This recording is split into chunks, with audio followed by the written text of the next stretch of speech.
আসসালামু আলাইকুম, সবাই কেমন আছেন? সবাইকে স্বাগত জানাচ্ছি আমার আজকের ভিডিওতে। আজ আমার মনটা খুবই ভালো, কারণ একটি ভিডিওতে আমি আপনাদেরকে দেখিয়েছিলাম যে আমি কিভাবে বীজ বপন করেছি।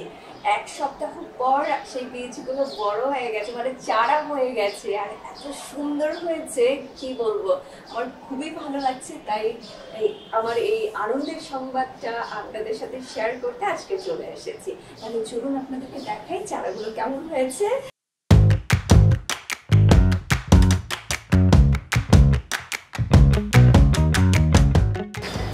পাপা, তোমার কিছু লাগবে?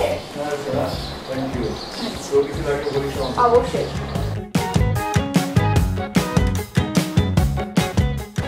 এই যে আমার চারা, কত সুন্দর হয়েছে মাশাআল্লাহ। দেখুন আমার চারাগুলো, এক সপ্তাহের মধ্যে আমার এই চারাগুলো এরকম হয়েছে।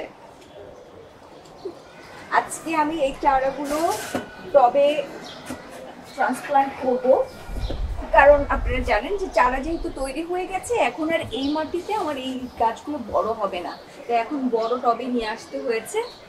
আর আমি যেটা করেছি, যে কারণ আমি জানি যে এক সপ্তাহের মতো লাগবে বা আরও বেশি দিন লাগতে পারে চারাগুলো তৈরি হতে, তো এর মধ্যে আমি আমার টবের মাটিটা তৈরি করে রেখেছি। আমি এখানে গাছটা বেশি করে রাখি, হচ্ছে চায়না বাঁশ।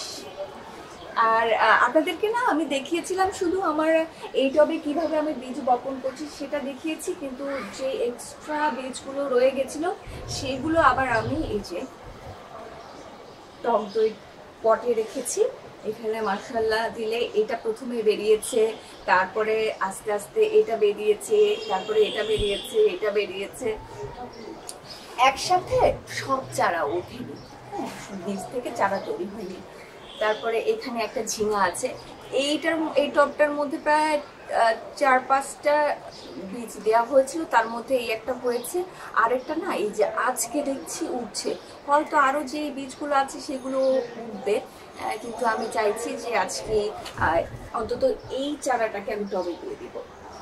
আমি এই টবটাতে ঝিঙার চারাগুলো দেব, আর এইখানে একটা আছে, এটাতে আমি করলা দেব। আর এই যে দেখুন আমার পুঁই শাকের কথা তো আমার মনেই নাই, আমার মানে আনন্দে সব কিছু ভুলে যাচ্ছি। পুঁই শাকটা আমি আপনাদেরকে আগে দেখিয়েছি, বীজ ফেলে রেখেছিলাম, সেটাই এরকম হয়েছে, এতগুলো বীজ থেকে চারা হয়েছে। তো আমি সবগুলো রাখবো না, কিন্তু আস্তে আস্তে যখন বড় হবে না, তারপরে ভালো যেই চারাগুলো আমার মনে হবে যে ওই চারাগুলো থেকে ভালো গাছ হবে, সেটাকে রেখে আমি কিছু ছাঁটাই করে ফেলবো। এই হচ্ছে পরিস্থিতি পুঁই শাকের বীজের।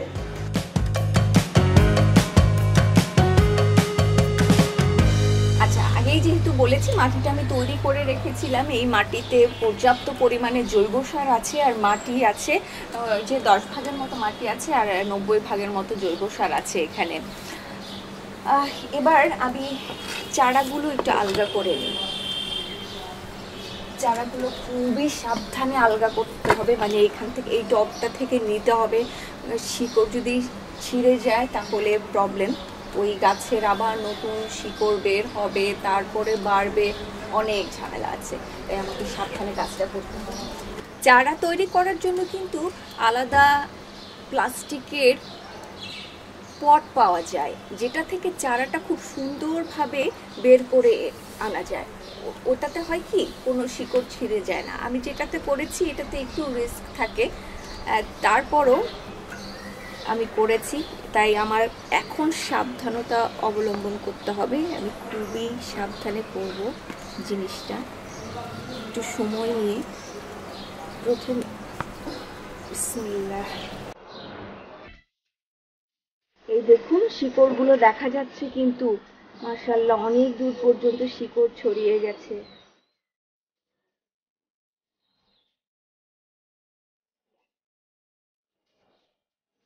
এই যে শিকড়গুলো দেখা যাচ্ছে, ছিঁড়েনি মনে হয় একটা শিকড়ও। যারা সবসময় চারা তৈরি করে তাদের জন্য এগুলো মানে দিই। আজকে আমি তো নতুন নতুন করছি, যার কারণে একটু ভয়ে ভয়ে, যখন এক্সপার্ট হয়ে যাব তখন আমার এত সময় লাগবে না। আচ্ছা, আমি আগে ঝিঙ্গার গাছগুলো লাগিয়ে নিই, তারপর আবার আমি করলার চারাগুলো তুলবো।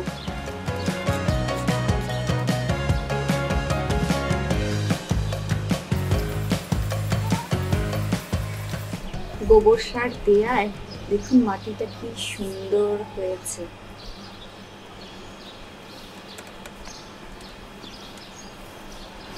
বিসমিল্লাহ।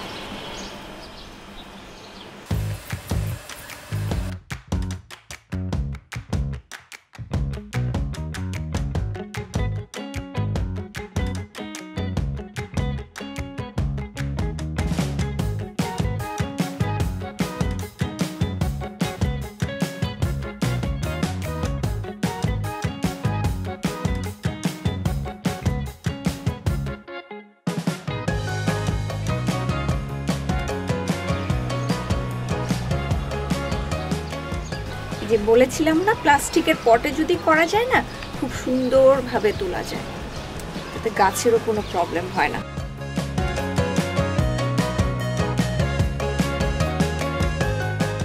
অল্প করে পানি দিয়ে দেই।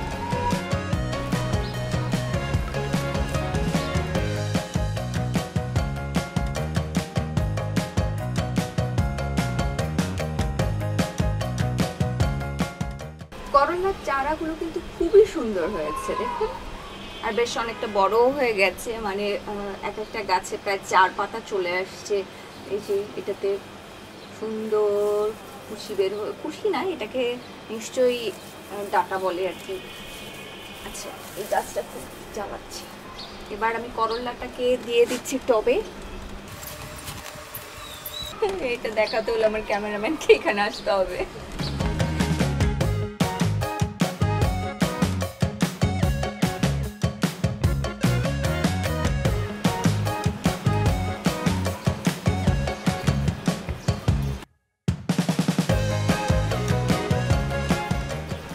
যেহেতু ওরা একেবারে কাছাকাছি ছিল, যার কারণে একজনের গায়ের শিকড় আরেকজনের কাছে চলে গেছে, তো আমি আর আলাদা করিনি। আলাদা করলে দেখা যেত শিকড় ছিঁড়ে যাবে, সেজন্য আমি এভাবে রেখেছি। যেভাবে ওরা বড় হয়েছে ঠিক ওইভাবে মাটিটা আলগে নিয়ে তারপরে ওইভাবেই রাখা হয়েছে।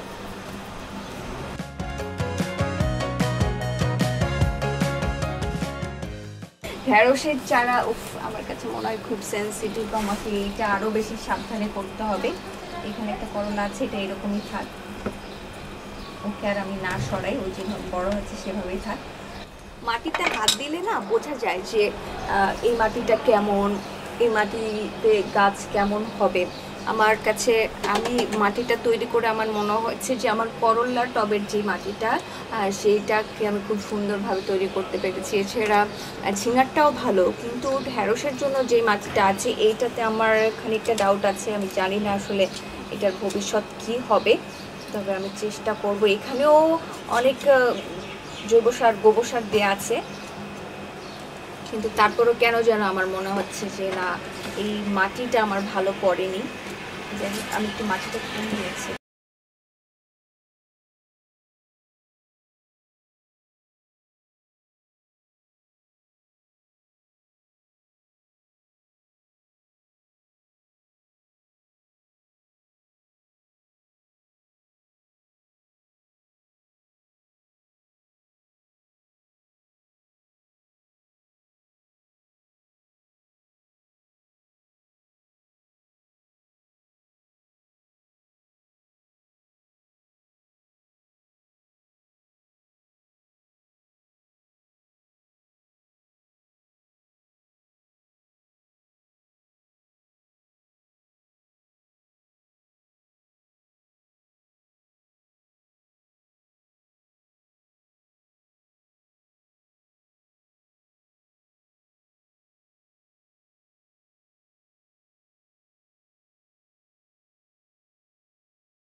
চারা রেডি হয়ে গেছে সব কিছু একদম। এখন অপেক্ষায় আছে কবে ওরা বড় হবে। প্রতিদিনই এখন এসে দেখতে হবে, পানি দিতে হবে, আর পোকামাকড় আক্রমণ করেছে কিনা সেগুলো দেখতে হবে। পোকামাকড় আক্রমণ করলে তখন কিছু একটা ব্যবস্থা নিতে হবে, অবশ্যই নিতে হবে। আচ্ছা, তাহলে এই হলো আমার আজকের ভিডিও। আপনাদেরকে দেখালাম আমি কি করেছি, আর গাছ বড় হোক অবশ্যই আপনাদের সাথে শেয়ার করা হবে। দর্শক, আপনারা যারা নিয়মিত আমার এই চ্যানেলটি ফলো করেন বা আমাদের ভিডিওগুলো দেখেন, যদি আমাদের এই ভিডিওগুলো দ্বারা মনে হয় যে আপনারা উপকৃত হচ্ছেন, তাহলে অবশ্যই আমার চ্যানেলটি সাবস্ক্রাইব করবেন যদি সাবস্ক্রাইব না করে থাকেন, আর আমার ভিডিওগুলো শেয়ারের মাধ্যমে অন্যদেরকে দেখার সুযোগ করে দেবেন। সবাই ভালো থাকবেন। আল্লাহ হাফেজ। আসসালামু আলাইকুম।